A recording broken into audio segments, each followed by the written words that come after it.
Celui qui investit veut savoir combien est-ce que tu gagnes pratiquement par jour avec un business comme ça. Oui, vous savez, ça c'est un business saisonnier. Oui, d'abord, il faut d'abord qu'on sache que ça c'est un business saisonnier. Oui. Donc en pleine saison, je peux, bon, une petite usine comme celle-ci, bon, ça dépend aussi de l'entrée.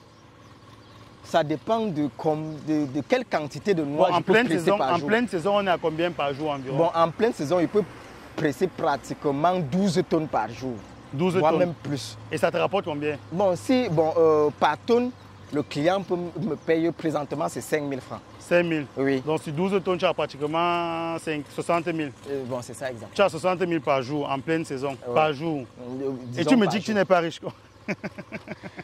Vous savez... Tu me dis que tu n'es pas riche. Tu gagnes plus que certaines personnes dans la diaspora en pleine saison.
Enfin, on va lancer la vidéo où je vais vous présenter un business qui est très rentable, mais qui est très négligé. Et l'avantage ici, franchement, pour moi, c'est le point qui est exceptionnel. C'est qu'on n'est pas dans une méga grosse entreprise où il y a des protocoles, où on ne va pas pouvoir tout expliquer. Ici, on est dans une moyenne usine et je suis avec l'un des propriétaires, ou alors même le propriétaire, excusez-moi Donald, le propriétaire de l'usine. Et il va nous expliquer en fait comment tout ça se passe. Qu'est-ce qu'on va retenir ici? C'est que dans l'introduction, je vais déjà essayer, comme toujours, de vous dire ce qui vous attend dans la vidéo. Comme ça, ceux-là qui sont pressés d'aller sur TikTok pour regarder les vidéos de 30 secondes vont partir. Et ceux qui savent le contenu qui les attend dans cette vidéo vont rester, regarder la vidéo et derrière, peut-être contacter Donald ou alors me contacter si jamais cette vidéo leur est utile. Donc, dans une première partie, qu'est-ce qu'on va faire? Je vais vous présenter Donald. Donald va se présenter et il va essayer de nous expliquer un peu la genèse des choses. Comment est-ce qu'il a commencer jusqu'à arriver dans ce business-là pour que derrière toi aussi tu puisses te projeter, pour que derrière tu puisses aussi savoir si ce business-là est fait pour toi. Dans une deuxième partie maintenant, je vais essayer de vous donner un peu les pièges qu'il y a dans ce business parce que comme vous pouvez déjà un peu le remarquer, c'est un business qui n'est pas très beau.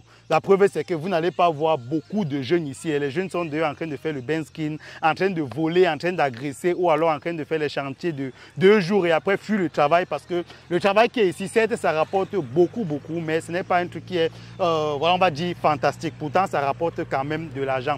Dans la troisième partie de la vidéo, je vais vous montrer comment vous aussi, vous pouvez investir dans ce type de business. Je vais vous montrer en quoi ce business a besoin de vous. Et dans la dernière partie, ensemble avec Donald, on va vous montrer voilà, les détails techniques pour que vous compreniez essentiellement l'apport, n'est-ce pas, de votre investissement dans ce type de business. Reste bien scotché jusqu'à la fin. Tu ne vas pas voir le temps parce que l'interview qu'on va faire ici, c'est pratiquement une interview qui peut changer complètement ta vie. Si le business d'huile de palme ou alors d'huile raffinée ou alors de savonnerie ou alors même simplement l'investissement en machine mécanique t'intéresse, reste bien jusqu'à la fin parce que cette vidéo-ci, elle est faite pour toi. C'est parti.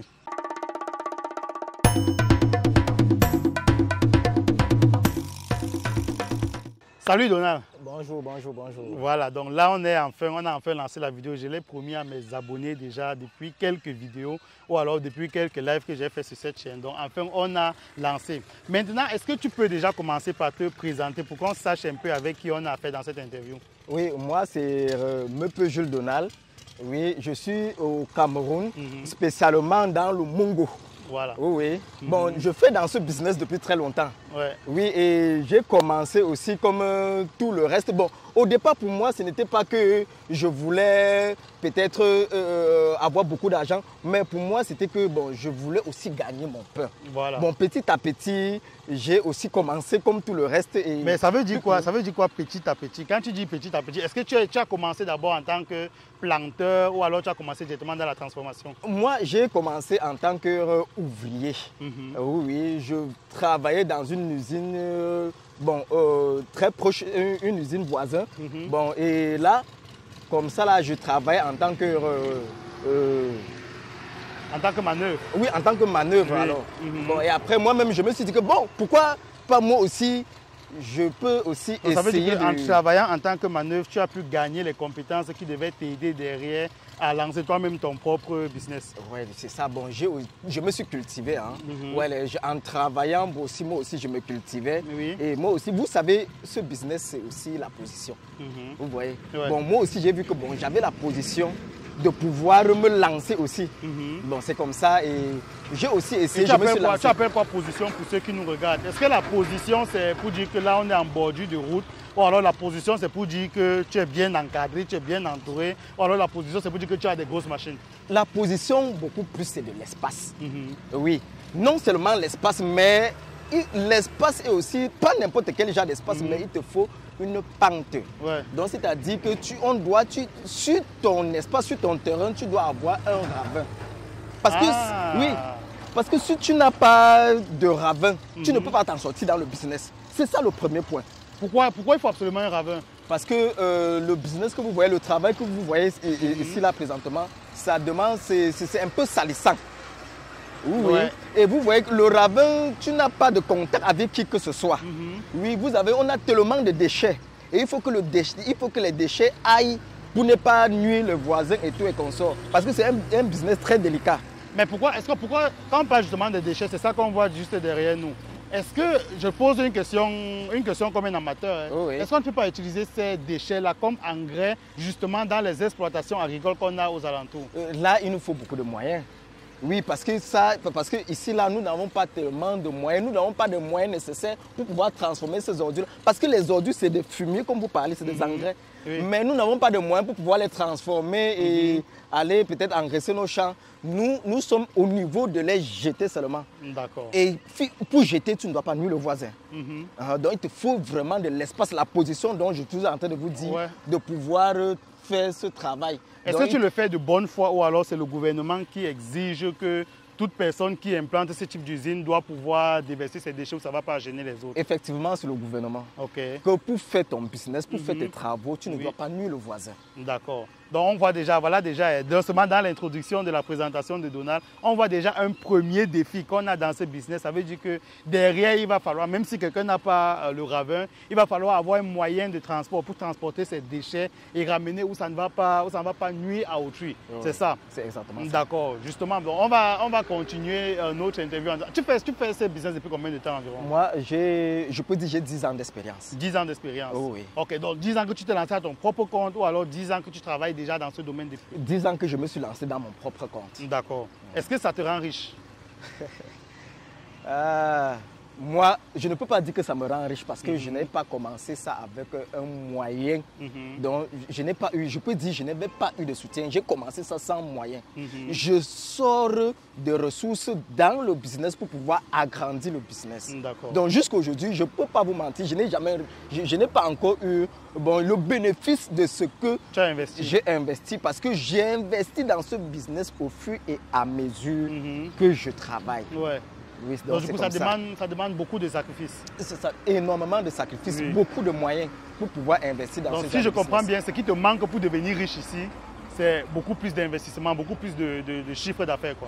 Exactement. D'accord, d'accord. Donc on va donc continuer en essayant un peu de présenter un peu aux gens les opportunités qu'on a ici, n'est-ce pas? Donc si quelqu'un veut se lancer dans un business comme ça, par où est-ce que la personne va commencer? Si, voilà les gens qui nous regardent, les gens qui sont très intéressés, peut-être que tu vas même voir les gens qui ont déjà des palmeraies et tout. Comment commencer? Dans le cadre de l'usine de transformation de noix.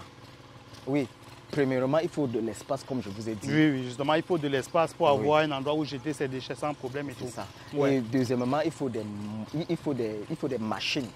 Oui. Il faut de la main d'œuvre, il faut des personnels. Bon, on va s'arrêter sur les machines. Combien de types de machines on a besoin? Bon, nous avons, généralement, nous travaillons avec 2 types de machines essentielles. Bon, nous avons la presse et nous avons la défibreuse. Bon, ce sont les 2 machines qui sont très importantes, qui ne doivent pas manquer. Oui. Le reste, c'est un peu, bon, je peux dire c'est facultatif. Oui. Donc, nous avons la presse et nous avons la défibreuse. Est-ce qu'on trouve ces machines-là au Cameroun? Bon, au Cameroun, oui, on peut trouver ça au Cameroun. Au Cameroun, nous trouvons ce genre de machines. D'accord. Et celui qui regarde la vidéo et qui veut se lancer, par exemple, il va trouver la machine à combien environ? Bon, ici, là, en termes de francs CFA, nous pouvons trouver ça. Bon, on a les machines de 1 500 000. De 2 millions, même jusqu'à 5 millions de francs CFA. Oui. Donc, ça dépend des moyens de tout un chacun. D'accord. Et là maintenant, ça veut dire qu'on a besoin de machines. On a besoin de 2 machines, tu as dit. Tu as dit la presse et quelle machine? Et la défibreuse. Défibreuse, d'accord. Maintenant, je vois, il y a un tamis qui est là. Chacun peut fabriquer son propre tamis. Là, ce n'est pas...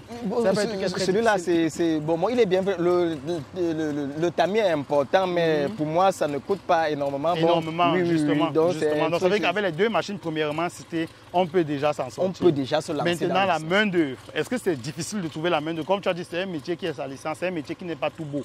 Est-ce que c'est difficile de trouver la main-d'œuvre ou alors qu'est-ce que tu peux nous dire par rapport à ça? Bon, en ce qui concerne la main-d'œuvre, c'est facile de trouver la main-d'œuvre ici là parce que bon, il est bien vrai. Beaucoup de jeunes se lancent dans ce domaine. Donc, pas ça. Vous voyez, c'est quelque chose un peu salissant. Bon, il faut beaucoup chercher. Bon, vous savez, les jeunes d'aujourd'hui cherchent que des travaux, un peu des trucs, un peu qui est un peu propre, un peu pour faire des trucs. Mais ça, c'est un peu salissant. Donc, pour trouver même la main-d'œuvre, il faut beaucoup négocier. Il faut beaucoup causer avec les gens pour les convaincre que non, ici, là, vous pouvez gagner votre pain sans problème. Malgré comme c'est salissant, mais l'essentiel, c'est de gagner son pain. D'accord. Ouais. Maintenant, dans une moyenne entreprise, dans une moyenne usine comme ceci, comment est-ce que cela fonctionne? Parce que derrière, on peut voir ces noix, on se dit que toi, tu as une plantation qui t'appartient, n'est-ce pas? Tu récoltes tes noix ou alors tes palmistes, tu ramènes ici, tu transformes les palmistes, tu transformes les noix et puis tu revends. Est-ce que c'est ça le cycle ou alors je suis complètement hors de la réalité? Donc ici, là, présentement, pour nous, nous n'avons pas besoin d'avoir une plantation pour se lancer dans la presse à huile. Oui. Donc là, ici, là, comme vous voyez là, c'est individuel. Donc, j'ai fait mon usine un peu. Les clients, donc les planteurs, viennent chez moi transformer les noix. Et après, maintenant, ils prennent les huiles, ils font de les huiles ce que bon les semble. Parce que ce n'est pas donné à tout planteur de pouvoir faire des machines, de pouvoir faire l'usine. Donc, c'est comme ça. Donc, nous appelons ça, c'est public. Donc, tout un chacun a le droit de venir faire sa transformation là. D'accord. Maintenant, ça veut dire quoi? Ça veut dire que si un planteur vient, par exemple, tout à l'heure, on va entrer vraiment dans les processus de transformation et tu vas nous expliquer la genèse de la chose. Donc, ça veut dire lorsqu'on a déjà recueilli, on appelle ça ici le mercure rouge. Oui.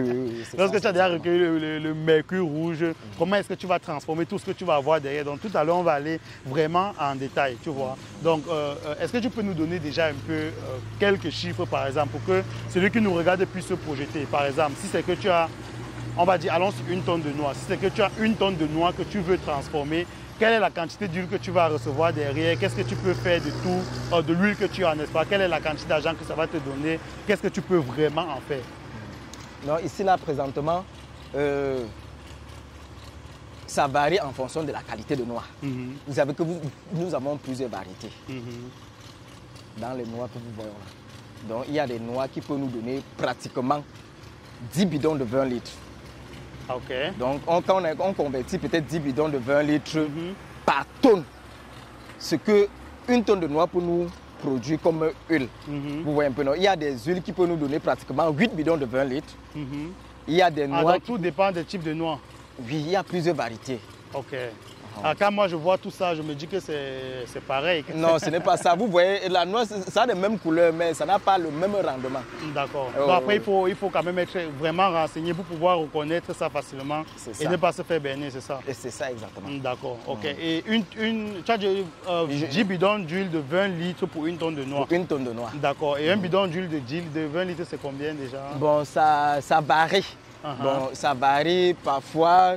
On vend à 10 000 francs CFA, parfois même à 12 000, ça part même parfois jusqu'à 17 18 000 francs. D'accord, ça c'est aux alentours de l'usine, aux alentours des plantations et pas au marché, parce qu'au marché après, ça c'est encore... Oui, nous ne sommes pas dans le cadre du marché, nous restons encore à l'usine. Ok, donc ça veut dire que justement là encore on voit deuxième possibilité pour celui qui nous regarde de faire son business. Ça veut dire que peut-être même en te contactant, tu peux lui fournir directement de l'huile et l'huile qu'il peut aller peut-être derrière revendre un tout petit peu plus cher. Est-ce que c'est un business que tu peux conseiller à quelqu'un? Bon, oui, moi je peux conseiller ce business à quelqu'un, à celui qui a ses petits moyens, à celui qui a donc les moyens nécessaires de pouvoir s'investir là-dedans.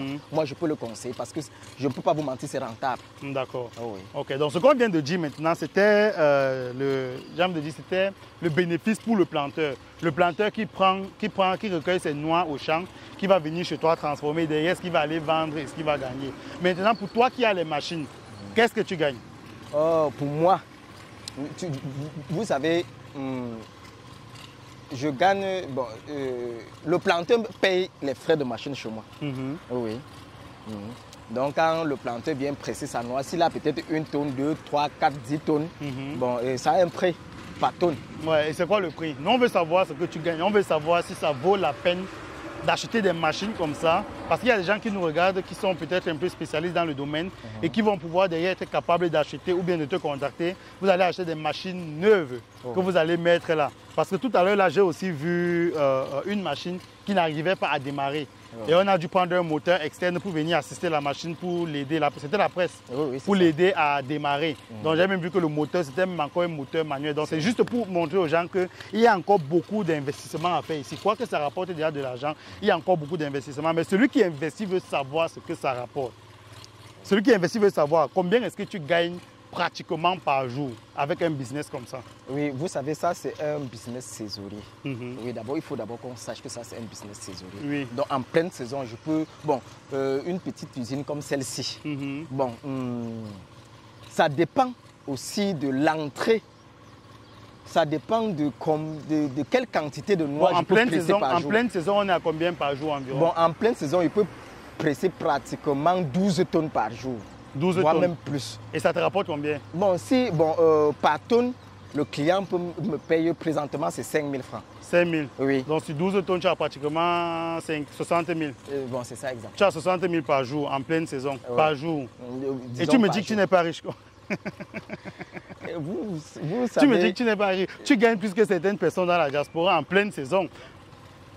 Bon, moi, je n'ai pas... Ok, je comprends qu'après, tu dois payer le carburant, après, il y a la main d'œuvre. Mais après, c'est quand même, je veux dire, en pleine saison, c'est quand même énorme. Mon objectif ici, c'est de montrer, il faut...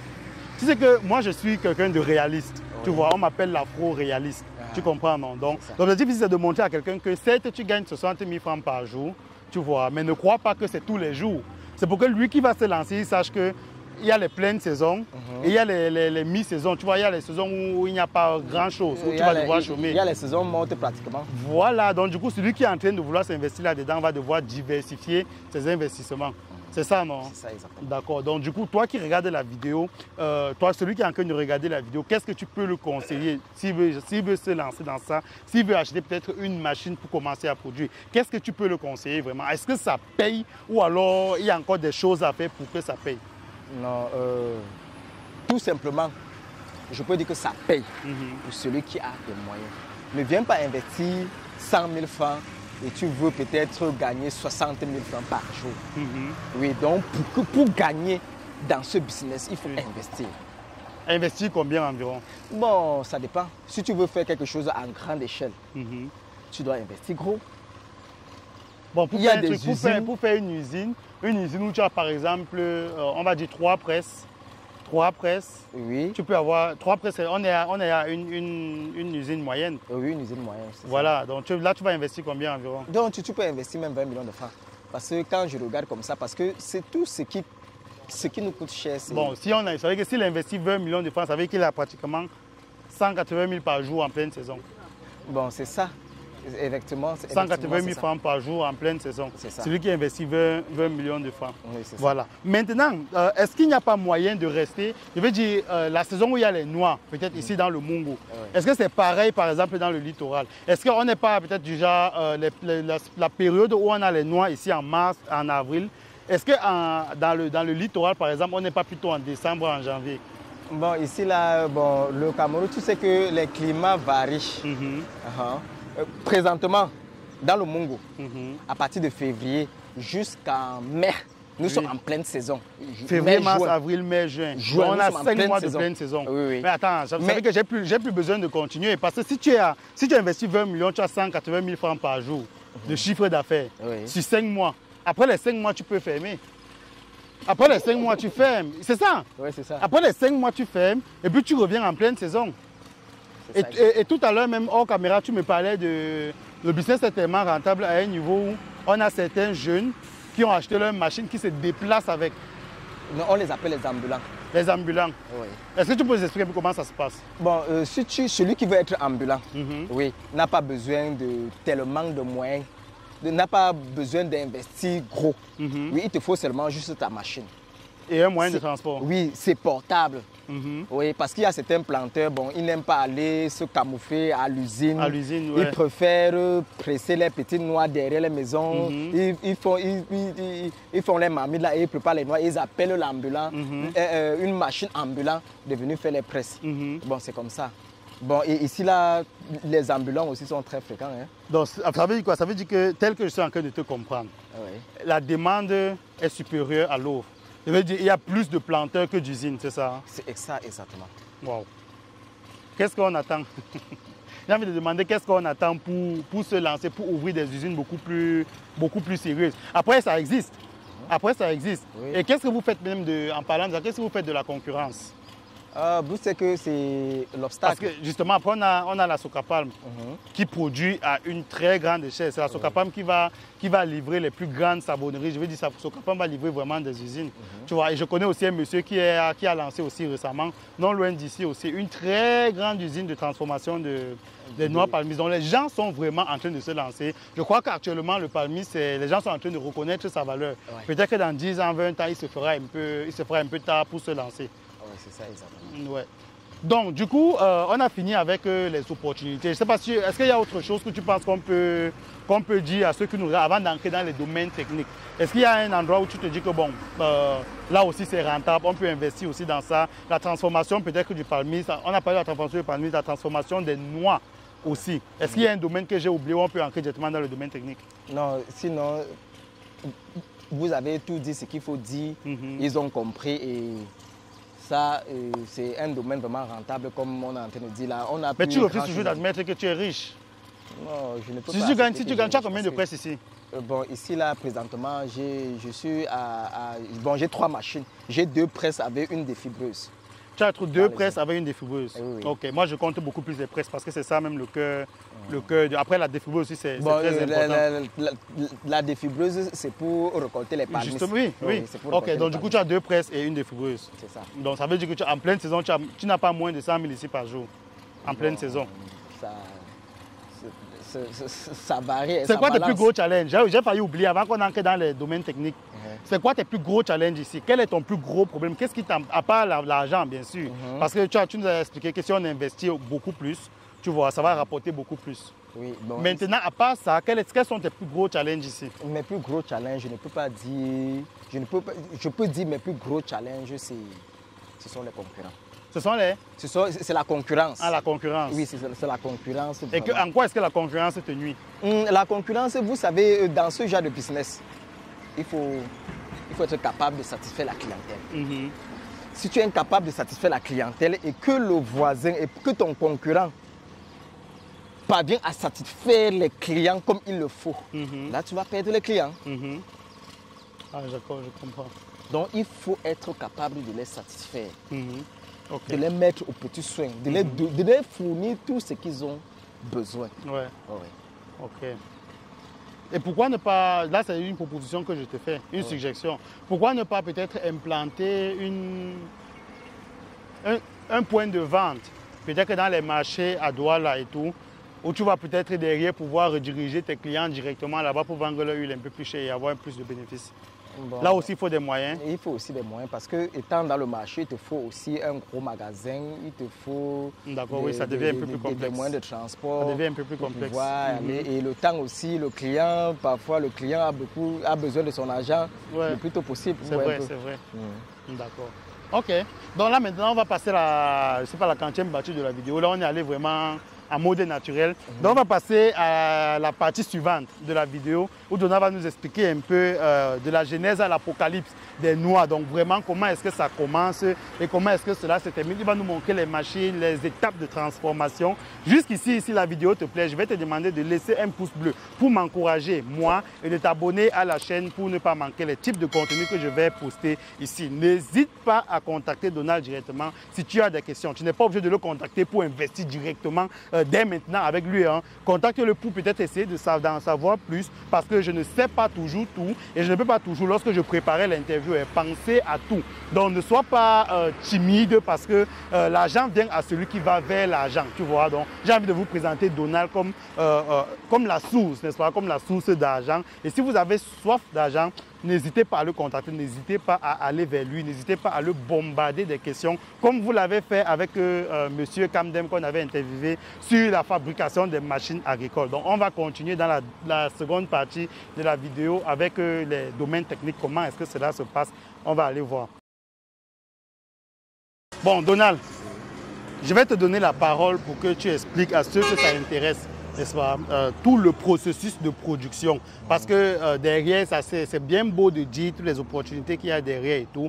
Tu vois, mais quand on montre aux gens vraiment comment on a produit, comment on produit cette huile-là, où on commence tous les challenges qu'il faut jusqu'à obtenir de l'huile rouge, comme on le dit justement au quartier, n'est-ce pas, c'est beaucoup plus réaliste. Ça va beaucoup plus pousser les gens à savoir dans quoi ils sont en train de se lancer. Parce que c'est l'objectif de ma vidéo. Je ne fais pas ma vidéo pour avoir des millions de vues ou quoi que ce soit. Je fais ma vidéo parce que j'ai vu une opportunité.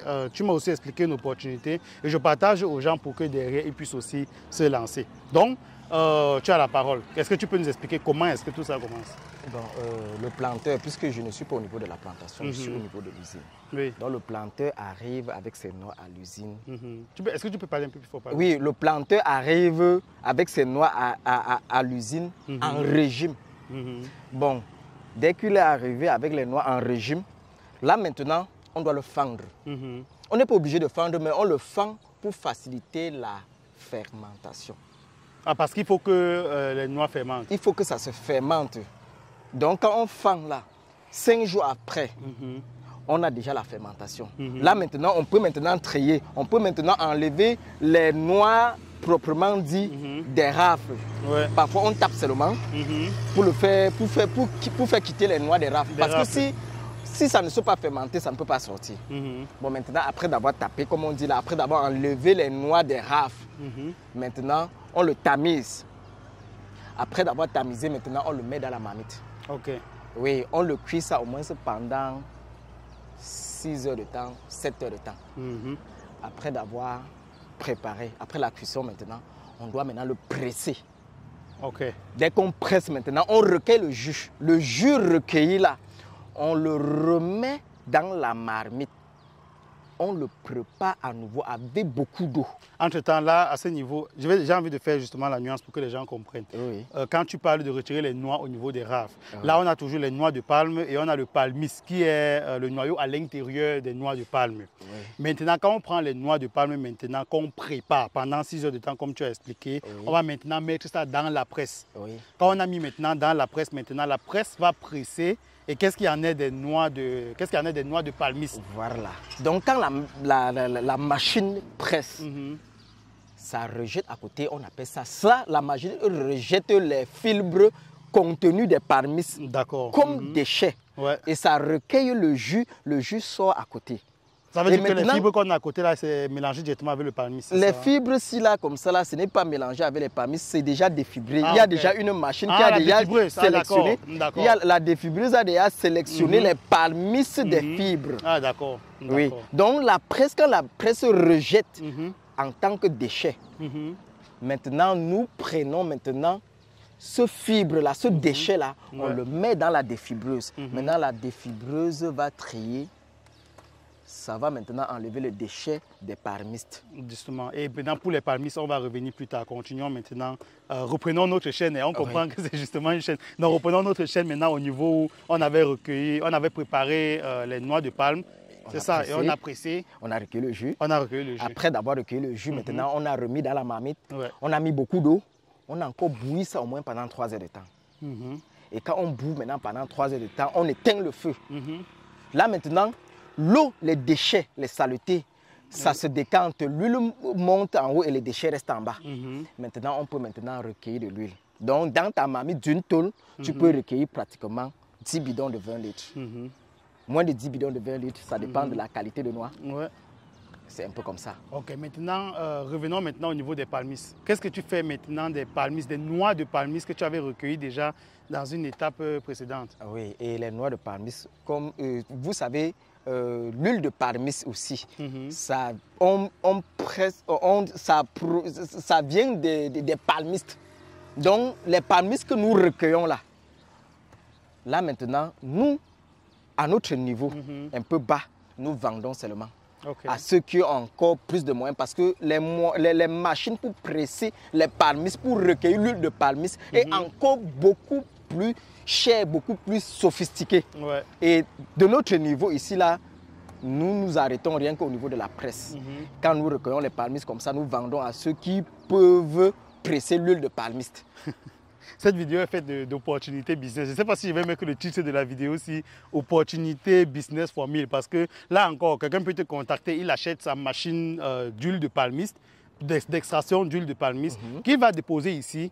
Et puis tu vas travailler avec et vous allez vous entendre. Là encore, c'est une opportunité business. C'est ça, non? Et après, maintenant, derrière, ma ferme n'est pas située loin de là. C'est justement comme ça qu'on se connaît. Derrière, on va avoir le tonto palmiste. Et c'est le tonto palmiste dont nous aussi, on a besoin pour la nutrition des porcs. Exactement. Donc, tu vois, quand on se retrouve...